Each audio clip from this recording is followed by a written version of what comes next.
22 जनवरी को प्राण प्रतिष्ठा के बाद रामलला विराजमान की ये पहली शरद ऋतु है।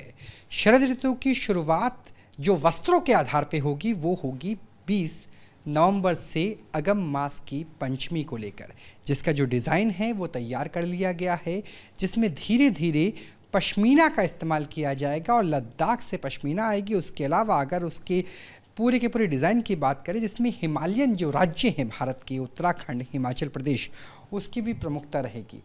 न्यूज़ नेशन पे आप उस डिज़ाइन को देख सकते हैं, जिस डिज़ाइन के आधार पर जो शरद ऋतु के वस्त्र हैं वो भगवान राम के लिए तैयार किए गए हैं। हरे रंग का ये पूरा वस्त्र होगा, जिसमें जो कारीगरी होगी उसमें धागे के रूप में स्वर्ण का इस्तेमाल किया जाएगा। जो यहाँ पे मेरे हाथ है, आप मेरे हाथ में जिस धागे को देख सकते हैं, दरअसल ये शुद्ध सोने का धागा है। इससे पूरी वस्त्र को पिरोया जाना है और 20 नवंबर से भगवान इसी वस्त्र को, यानी सर्दियों के, शरद ऋतु के वस्त्र को धारण करेंगे। और आप देख सकते हैं कि जो बटन हैं वो भी चांदी के आमतौर पर रहते हैं। इस तरह के बॉक्स में अयोध्या रामलला विराजमान के लिए, राम मंदिर के लिए सभी वस्त्र रवाना होंगे। हालांकि आध्यात्मिक कारणों से हम आपको वो वस्त्र नहीं दिखा पाएंगे, लेकिन किस तरीके से काम होता है वो आप देख सकते हैं कि ये पूरी स्वर्ण की काम है, बारीक काम है जो यहाँ पे नज़र आता है। और अगर बात की जाए इस पूरे वस्त्र को, भगवान के वस्त्र को डिज़ाइन करने वाले मनीष त्रिपाठी का, तो मनीष त्रिपाठी हमारे साथ हैं। मनीष, आपसे जानना चाहेंगे कि किस, बिल्कुल एक भावना तो होती ही है भक्ति की जब आप भगवान के लिए वस्त्र डिज़ाइन करते हैं। शरद ऋतु पहली बार आएगी प्राण प्रतिष्ठा के बाद, किस तरह की तैयारी? देखिए, तैयारी हमेशा से भगवान जिनसे सेवा का सौभाग्य मिला है और भगवान जब से अपने विग्रह में हैं, हर रोज़ हर दिन एक हमारी तैयारी रहती है। बट जब भी कोई ऐसे प्रमुख दिन आते हैं, ऐसा कोई पर्व या कोई ऐसी तिथि आती है, तो ख़ास तौर से बिकॉज राजा की सेवा में हम लोग लगे हुए हैं, पूरे ब्रह्मांड के राजा हमारे प्रभु श्री रामलला सरकार हैं, तो स्वाभाविक है कि तैयारियां पहले से शुरू हो जाती हैं। और ट्रस्ट के माध्यम से, ट्रस्ट की जो हमें मार्गदर्शन प्राप्त हुआ है और जिस तरीके से हमारी जो रही हैं चर्चाएं, तो हम लोग के पास कैलेंडर ऑलरेडी रेडी है और उस कैलेंडर के आधार पे हम अपनी तैयारियां समय के अनुसार शुरू कर देते हैं। और पहली बार भगवान मतलब इस तरीके से जब से उनकी प्राण प्रतिष्ठा हुई है वो मंदिर में आए, ठंड का मौसम धीमे धीमे आना शुरू हो रहा है, तो भगवान की पोशाक में भी कुछ तब्दीलियाँ आपको देखने को मिलेंगी। उनकी शैली थोड़ी सी चेंज मिलेगी, जो पोशाक की शैली है वो थोड़ी सी चेंज मिलेगी।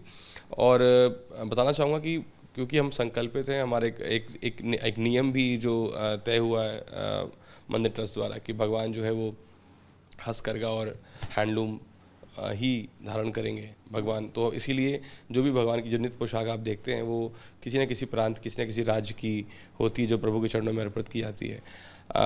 इस बार अब शरद की बात करें अगर हम लोग, तो भगवान की चरणों में जो हम पोशाक दे रहे हैं, वो जो अर्पण करने जा रहे हैं, वो पोशाक ख़ास तौर से जैसे शुरुआत होगी वो पश्मीना से हम करेंगे। अच्छा, पश्मीना को देखकर आमतौर पर जम्मू कश्मीर जहन में ज़्यादा आता है, लेकिन आपने कहा कि लद्दाख का पश्मीना होगा। किस तरीके से ये महत्वपूर्ण रहने वाला है, खास रहने वाला है? और उसमें आपने कहा उत्तराखंड की शैली और हिमाचल प्रदेश, यानी दोनों देवभूमियों की शैली भी नज़र आई। देखिए, बिल्कुल, देखिए बेसिकली क्या है कि लद्दाख, ये जो पश्मीना के जो यान्स हैं, जो पश्मीना की जो ये चांगपाज होते हैं जो लद्दाख में होते हैं और बड़ी कठिन, बड़ी परिश्रम से ये पश्मीना के वुल को निकालते हैं और ये वुल फर्दर फिर कश्मीर आता है और कश्मीर में इसकी बुनाई की जाती है।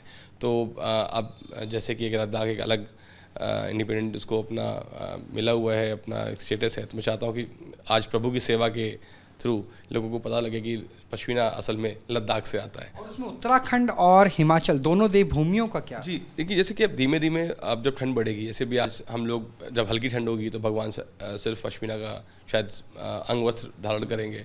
आगे बढ़ेंगे तो हो सकता है कुल्लू की जो फेमस कुल्लू शॉल्स, जिनकी जो वुलन कपड़े हैं वहाँ के टेक्सटाइल है, उससे हम भगवान की पूरे अंग वस्त्र बनाएं। फर्दर हम सोचा धोती भी हम पश्मीना की बनाएं भगवान की वुल की, जैसे अगर ठंड और पारा गिरेगा तो हम वो भी करेंगे। अभी शायद हम उत्तराखंड ऑफ कोर्स, अभी हमने पीछे भी हमने उत्तराखंड की एपन आर्ट को भगवान की सेवा में लिया था, और आगे भी फर्दर वहाँ के जो लोकल आर्टिजन्स, लोकल वीवर्स द्वारा जो वहाँ के वूल जो वीव किया रहे हैं उसको भी हम भगवान की सेवा में लेंगे। सो भाव ये है कि भगवान की सेवा में जो भी टेक्सटाइल यूज़ होगा वो ऑथेंटिक होगा, वो हस्तकरघा होगा, हैंडलूम होगा, खादी का होगा, और इसी भाव के साथ हम भगवान की सेवा और भगवान की डिज़ाइनिंग कर रहे हैं। भारतीय परिधान की छटा भी नजर आएगी अगर अयोध्या की। क्योंकि जो भी टेक्सटाइल भगवान पहन रहे हैं, आप कल्पना करें कि भगवान की सेवा में नॉर्थ ईस्ट की एरिसल से लेके संबलपुरी की उड़ीसा के संबलपुर हो, चाहे मुर्शिदाबाद का कॉटन हो, या आपका बांधनी बंदे जो राजस्थान का, गुजरात का आपका क्राफ्ट हो, चाहे वर्ली आर्ट हो महाराष्ट्र की, या अजरक हो, या फिर आपका पोचमपल्ली से आपके आंध्रा से हो, धर्मावरम का पोशाक हो, चाहे वो कर्नाटका का इसका जिक्र हाँ, तो धर्मावरम में क्या खासियत है? ये खासियत एक्चुअली एक हमारे श्रम साधक भाई हैं, जिनको जो भी लोग प्रभु की सेवा कर रहे हैं जो लगे उनको हम श्रम साधक ही बोलते हैं। और ये धर्मावरम एक सिल्क सिटी ऑफ आंध्रा उसको बोला जाता है।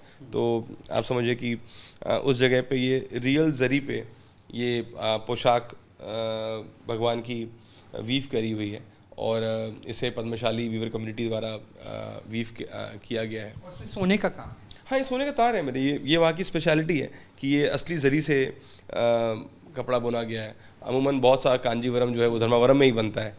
तो ये वो कम्युनिटी है जो प्रभु की सेवा में हज़ारों साल से है, और पद्मशाली वीवर कम्युनिटी के बारे में अगर आप पढ़ेंगे जानेंगे तो मार्कंडे ऋषि से इनका डायरेक्ट एक तरीके से लिंक है, जिन्हें हमें पुराणों में सुनने को मिलता है कि उन्होंने भगवान के बस बनाने का सौभाग्य प्राप्त हुआ।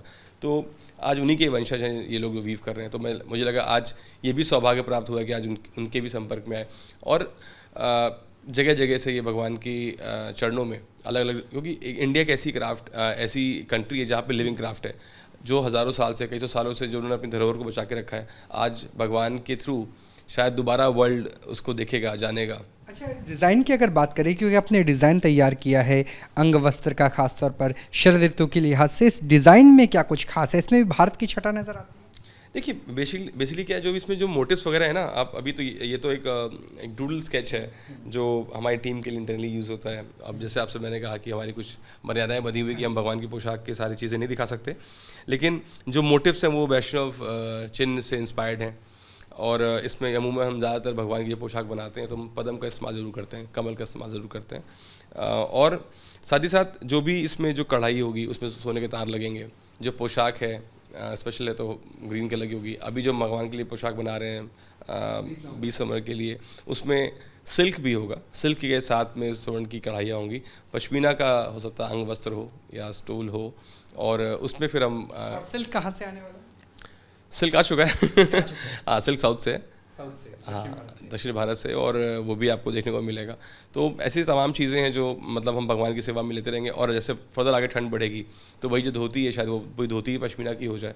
इस पर फिर फर्दर हम जैसे आपने कुल्लू का जिक्र किया, जैसे कुल्लू का जो जिक्र किया, मैंने उत्तराखंड का जिक्र किया, चंबा की कढ़ाई भी हम करवा रहे हैं, जिसको चंबा हिमाचल की एक बहुत पॉपुलर क्राफ्ट है चंबा रुमाल। तो वो भी एक आर्ट है जिसको हम क्राफ्ट है, इसको हम यूज़ कर रहे हैं इस समय भगवान की पोशाक में।